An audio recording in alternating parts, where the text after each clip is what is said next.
Ohio Cannabis Institute 420 report. It's Sir Alan, and this must be Cheap Shots Friday. I love these little kind of snippets. We got an editorial in the famed Dispatch. For my 3 million viewers, the Dispatch. I thought maybe when they changed ownership, changed editors, publishers, things might change to the positive inside. But cheap shots still keep pouring out. At least it's in the editorial zone. In today's editorial zone, they're taking cheap shots at Justice Bill O'Neill.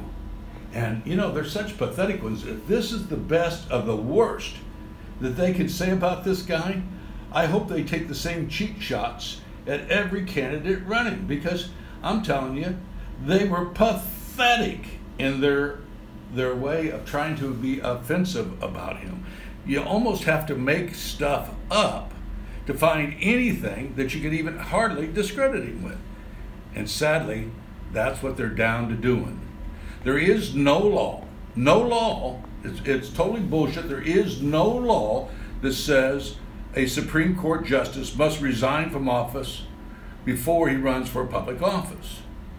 There is a judicial rule, which is totally a different thing. Ignorance. A judicial rule.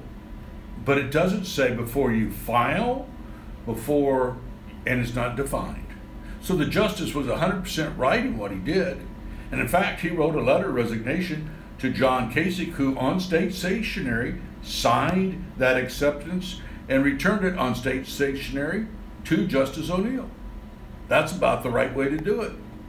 And then the next day, his campaign officially opened up. That's the right way to do it. Hey, you got to catch these guys on their cheap shots, and they do a lot of them. I think they ought to grow up and realize Ohio isn't in the cheap shot. There's a lot of mature adults out here in Central Ohio, particularly in the capital city. This is a very educated intelligence community.